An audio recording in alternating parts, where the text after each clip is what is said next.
'di ba? Tapos ngayon, ang ibig sabihin niyan, what is the main purpose of Facebook? Facebook is a website which allows user who sign up for free profiles to connect with their friends, work colleagues, or people they don't know online. So, pwede silang kumonek. Dati po, yung Facebook, mga mentors, eto po tinatawag to dating face mash. Ibig sabihin ng face mash, no, ito po yung kumbaga parang may dalawang picture tapos papapiliin sila o kaya man ini-improve nila yung dalawang picture na yon. Ganun lang po yung purpose dati ng Facebook. Hanggang sa na-develop siya, yung face mash naging Facebook. Ito, ang purpose po talaga niya primarily po is to connect to your friends, loved ones, working colleagues. Yan po yan. Ngayon, ito po, unti-unti dahil po yung Facebook, no, marami nang gumagamit, para po kumita ngayon yung company ng Facebook, pinasukan na po ng advertisement. So marami po yung nagpo-promote.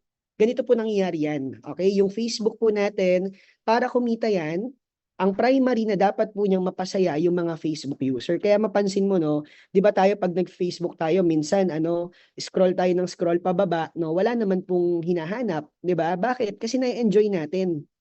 Na-enjoy natin kasi nga si Facebook, alam po niya kung ano yung mga gusto natin. And sometimes, yung mga gusto natin na makita kay Facebook, mas kilala pa niya tayo kaysa dun sa mga kapamilya natin. Pansin nyo, no? Kanino ka mas madaming oras? Sa Facebook o dun sa kapamilya mo, di ba? Minsan sa Facebook. Kasi nga, alam ni Facebook kung ano yung hinahanap mo, ano yung gusto mo. Okay? Kaya po yun po yung ano niya, nababasa po niya, yun po yung tinatawag na algorithm. Alam po niya yung mga gusto natin, interest natin. Kaya ngayon, tayo na-enjoy natin yung paggamit. Ngayon, dun papasok ngayon si advertiser. Si Facebook po, binebenta niya kay advertiser yung mga datas po natin para ngayon, tinutulungan niya kumbaga si advertiser na makabenta kasi the more na nakakabenta yung advertiser, mas malaki po yung binabayad niya kay Facebook. Okay, so yun po yung ano dyan, yun po yung explanation dyan. Ngayon, mga mentors, sino po dito yung nakaka-experience na lately po, no, tumataas po yung ano natin, yung binabayad natin kay Facebook. Ito po, no, mga mentors, para po sa mga nag-a-ads, ito, and para po sa mga hindi nag-a-ads, ano po, no, pag may mga question kayo, pwede kayo magtanong sa, sa chat. Okay?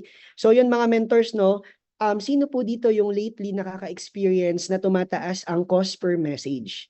Yung mga ano natin, yung mga binabayad kay Facebook, okay? So ano po ba talaga yung reason kung bakit? Okay, kasi po lately mga mentors, padami ng padami yung nag-a-advertise. So ngayon, ibig sabihin, si customer, let's say meron pong 10 tao na nag-a-advertise. And then si client po natin, nakakita po siya ng 10 advertisement. Ngayon, dahil po ngayon yung tao po na yun, yung client po natin, isa lang siyempre yung pipiliin niya. Let's say meron siyang nakitang 10 ads pagdating po sa barley. Isa lang yung pipiliin niya, yung nag-stand out sa kanya. Kaya ngayon, yung siyam na hindi napili, tumataas ngayon yung cost per message niya. Yun po yung ibig sabihin nun. Kaya ang labanan po kay Facebook, pagandahan po ng content. Okay? Pagandahan po ng content, mga mentors. Yan po yung labanan kay Facebook. Ngayon, ang problema diyan, 'di ba, ang dilema natin, paano ba talaga gumanda yung content? Kasi lately, ano po, totoo to marami po ako napansin ang mga content is, "Hi guys, I'm Joshua Miguel Bustos and I'm legit distributor ng barley ni Miss Maritone Fernandez. Kung gusto mong maging distributor or magkaroon ng 50% message me." 'Di ba kadalasan ganun po yung ginagawa natin. Pero ang mga client po kasi natin, sila po, no, mga ano na po yan, totoong tao po yan, hindi tayo nagbebenta sa robot. Okay, what I mean is, dapat po yung mga content na ginagawa natin, it is something na makaka-relate sila, it is something na kumbaga parang mangungusap sa kanila. Kailangan nandun po tayo sa point na parang kapag nakita niya yung content mo, ang mararamdaman niya, parang ako yata yung pinapatamaan nito. Okay, ako yata yung kinakausap nito, para sa akin yata tong content na 'to. Nagegets po ba natin, 'no? Hindi lang po basta gumawa tayo ng content para makapag-comply kay mentor, kundi dapat po yung content po natin is something na pinag-iisipan. Yun po yun, mga mentors. Dapat po pinag-iisipan para yung dating po ngayon sa client, parang makaka-relate sila, relatable. Yun po, yun yung word nun, relatable. Kasi po kapag yung mga content natin, yung ads po natin is ano po siya, basta lang na makapag-ads, no? Okay lang naman. Kaso lang, ikaw yung magbabayad. Ikaw po yung magbabayad niyan. And ang ano po, ang mahal ang ibabayad mo sa ano, sa Facebook kapag ganyan. Wala kang makukuhang client pero magbabayad ka. Okay, paano nga po ba? Ano ba yung best practice paano tayo gagawa ng ano ng content na quality? Okay? Quality content. Number one po, you have to know your market. Tandaan po natin mga mentors, if you are targeting for everyone, you are targeting for no one. Ito po sinabi ng isang sikat na advertiser, guro, no? Kapag po nagta-target tayo ng ano, tina-target natin yung lahat. Kunwari, lahat gusto mapapiin. Parang wala ka na ring tina-target. Okay? Kasi po, ang ibig sabihin lang nun, mga mentors, kailangan po yung post mo, yung mga pinopost po natin, meron tayong gustong mahanap na tao. Meron po tayong tina-target na tao. Bakit ba kailangan na ganun? Kasi parang ano lang po yan eh. Sabihin na lang po natin na ano no, um, sabihin natin na post ka ng post, kahit ano yung pinopost mo, okay lang naman. Kaso lang po no, parang magmumukha kasi na ano, magmumukhang chop suey ang ano mo, ang feed mo. 'Di ba? Kaya kailangan kung magpo-post ka, kailangan yung caption mo inaayos natin na parang meron tayong pinapatamaan dun sa post natin na client. Kumbaga hindi pinapatamaan in a negative way, kumbaga para makarelate din sila dun sa post natin. So ito po yung best practice na pwede natin gawin. Ito naalala niyo po to mga mentors. Nung tayo po no, medyo bata-bata, ito nahanap ko lang po to and inad ko dito sa slides. Yung Sims. No, sino dito yung nakapaglaro na ito? Nung mga noon, 'di ba? Sims po no, yung kumbaga parang nagde-design ka ng sarili mong avatar. 'Di ba? Dinidesign mo anong gusto mong physique niya, anong gusto mong mga yung mata niya, yung suot niya, yung damit niya, Sims po, no? Yan po, yung dinidesign mo siya. So ngayon, ang best practice po dito, mga mentors, dapat po, kilala natin yung market natin, i-design natin siya. Paano ba yung tamang pagde-design ng market? Okay, number one po, no? And design your audience. Kailangan po, alam natin yung demographics niya. Pag sinabing demographics, ito po yung age, yung gender, yung interest, location, and platform. Okay, alam po natin yan. Yung age, ano bang age group yung gusto mong patamaan? Hindi naman kasi pwede na gusto mo mag-pay-in sa'yo mga kabataan, pero ang pinopost mo, mga taong may karamdaman. 'Di ba? Nakuha niyo mga mentors. Kung gusto mo makuha mo mga kabataan, kailangan ang pinopost mo yung mga kabataan na kahit na part-time ginagawa, kumikita.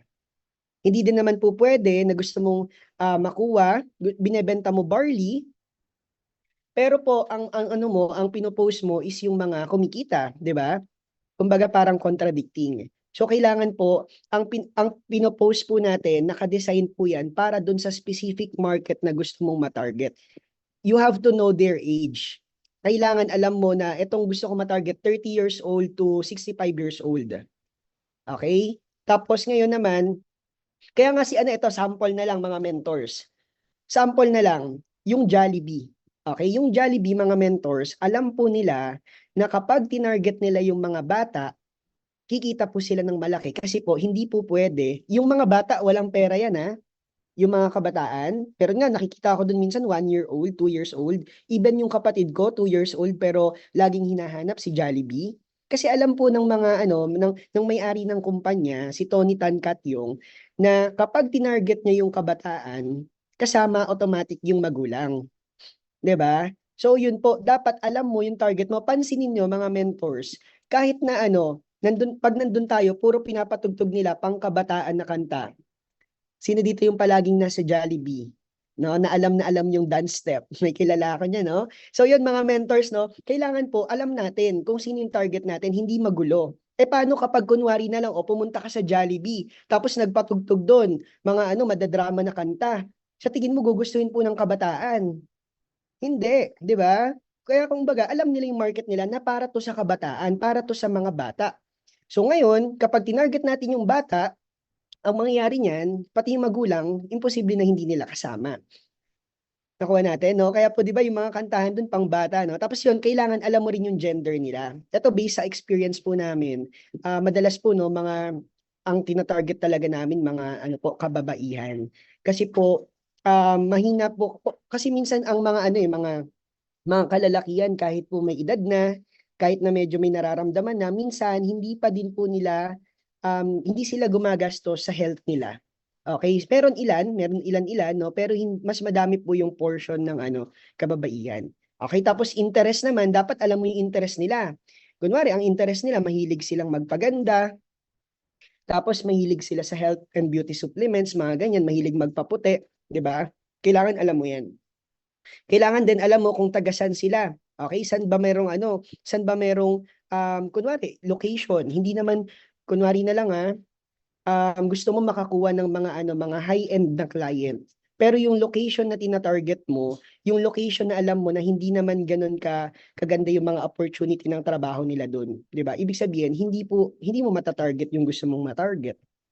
Okay, so sana nakukuha mga mentors, no? Kasi po ito talaga, very important talaga to. And then last po, no, yung platform. Kasi meron pong iba na nagta-target sila sa iba't ibang platform, like for example sa Instagram, sa TikTok, 'di ba? Iba-iba, pero kailangan ibabagay mo yung caption mo, yung content mo dun sa platform na tina-target mo. Like kunwari, gusto mo maka-target ka ng mga taong health conscious, yung mga taong may edad. Kunwari na lang po, no, pero ang pinuntahan mong platform yung Instagram. 'Di ba parang feeling ko wala yata masyadong nag-Instagram na medyo may edad, 'di ba? More on Facebook sila. 'Di ba? Ages mga 50 to 60 parang wala masyado sa Instagram, more on sa Facebook. So ganun, kailangan alam mo kung saan ka po pwesto. Hindi ka kasi pwede, parang lang yan, sabihin na lang natin meron kang physical store. Hindi ka pwedeng magtayo sa kagubatan kasi walang dumadaan doon. 'Di ba? Kailangan tinatayo mo yung store mo doon sa madaming tao. Ganun. O, ganun po mga mentors. Next natin, kung meron pong demographics, meron din po tayong psychographics. Okay? Ito pong psychographics, basahin ko lang, no? Psychological characteristics and traits such as values, social status, desires, goals, interests, and lifestyle choices. Kailangan po alam natin kung ano yung mga interest, yung goals, desires, lifestyle ng taong itatarget natin. Ito po, no, gandang-ganda po ako sa mga content ni Mentor Arian, no? Idol na idol po. Kasi po, talagang pag nakita mo, talagang lifestyle. So ngayon, yung mga mayayaman po na makakakita ng post ni Mentor Arian, talaga namang mahuhook, 'di ba? Kasi po kitang-kita po yung lifestyle, 'di ba? So ngayon mga mentors tayo, kailangan alam natin kung ano po yung psychographics ng tina-target natin kasi ibabagay po natin yung post natin dun po sa kanila. Kasi ganito, kunwari, sino dito yung gusto makakuha ng mayaman? Okay, gusto mo makakuha ng mayaman, kailangan po yung pinopost mo, hindi po basta-basta na alam mo yon, pag nakita to ng mayaman, etong post ko na to, pag nakita niya ba to, magiging interested ba siya? Parang ganon. Okay? Anong gusto mo? Anong ipopost mo para makuha mo sila? Kailangan yung content mo more on community, more on mga activities natin na ginagawa, parang team building, mga ganyan. Okay? And then next po natin, create your buyer persona. Ito, bibigyan ko yung sample mga mentors ha. Ayan, kape macchiato tayo mga mentors. Okay, so yan po, no. Ito po sample. Ito po yan, no. Demographics versus psychographics. Ito po yung pinagkaiba nila. Demographics is more on parang mga yan. Mga, kumbaga mga lang yan, mga panglabas mga mentors, no. And ito, psychographics more on interest, personality. Yan po yan. Tapos ngayon, ito po, no, kapag tayo gumagawa ng content, kailangan, ito yung mga bagay na kino-consider natin. Okay, ito po, kino-consider mo yung makakapanood talaga. Hindi mo kino-consider na ay ito pag pinost ko to, magugustuhan to ng mentor ko. Pag pinost ko to, ilalike to ng mentor ko. Hindi po ganon. Kailangan kapag nag-post ka, yung magkakagusto ng post mo, yung binebentahan mo. And eto pa. Okay, eto pa, no? Kapag po kunwari, no, 'di ba tayo po mga mentors, marami tayong kadalasang mga mentors na ina-add tsaka ina-accept. Paano 'yan? Kapag yung 5,000 na na friends mo on Facebook, puro na I am. Di ibig sabihin kapag nag-post ka, sinong bibili sa'yo? 'Di ba mo? Wala na kasi nga lahat ng friends mo I am na. No, kaya kailangan mga mentors, pinipili din natin kung sino po yung mga ina-add natin tsaka ina-accept natin. Hindi po pwede na kung sino-sino lang yung ina-add natin. Kunwari, ang target mo, ang binebenta mo, opportunity.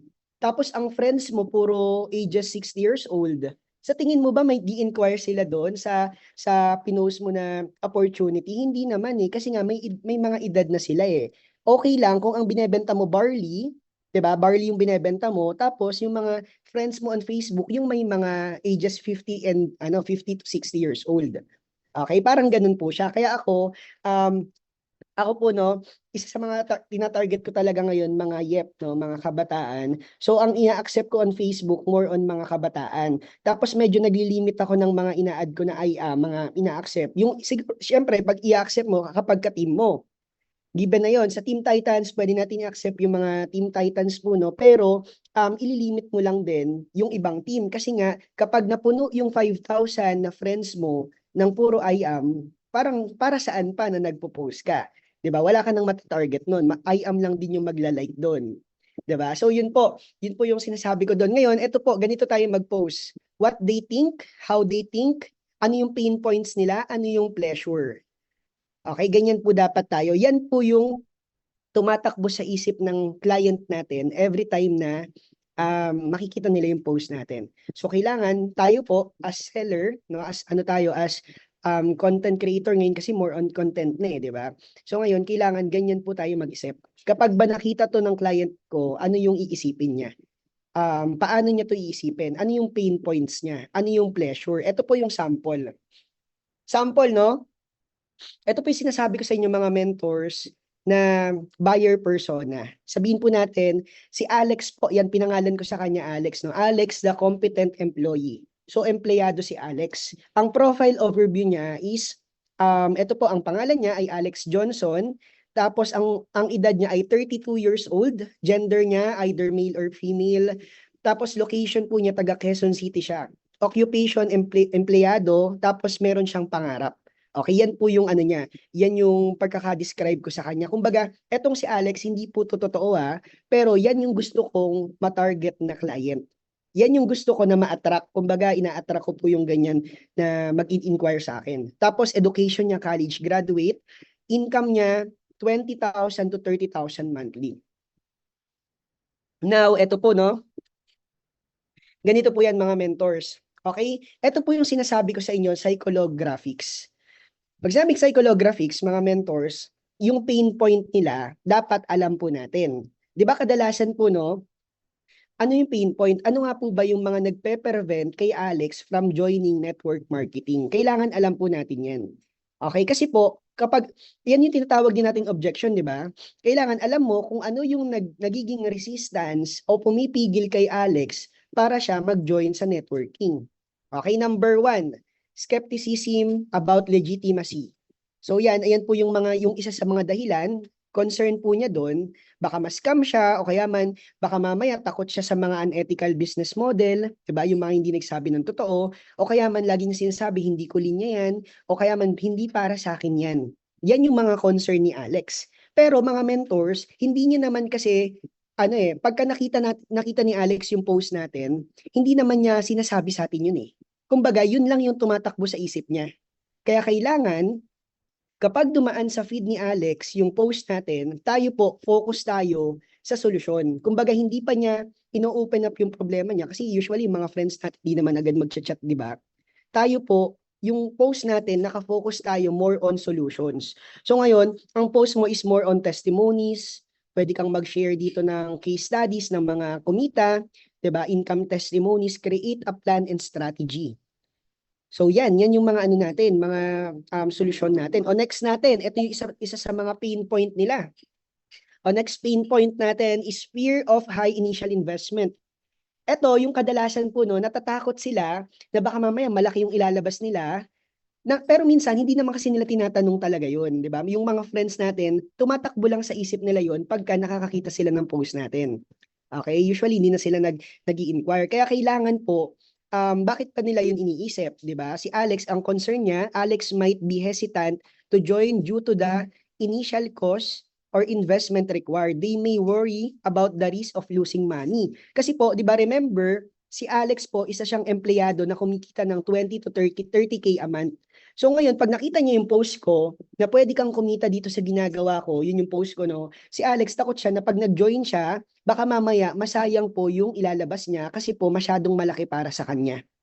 Kaya ngayon, ako, instead na, dahil po naintindihan ko na ganun pala yung iniisip ni Alex, ang magiging solusyon ko, eto po, pwede akong magawa ng mga content na clearly outline the cost involved and any potential return. So pwede kang mag-focus ngayon sa pwedeng ibabalik sa'yo. O kaya man pwede mo doon ilagay sa post mo, one-time investment, 'di ba? O kaya man pwede mong ilagay doon na ano lang, yung word na buti na lang nagsimula ako sa napakamurang negosyo, mga ganun.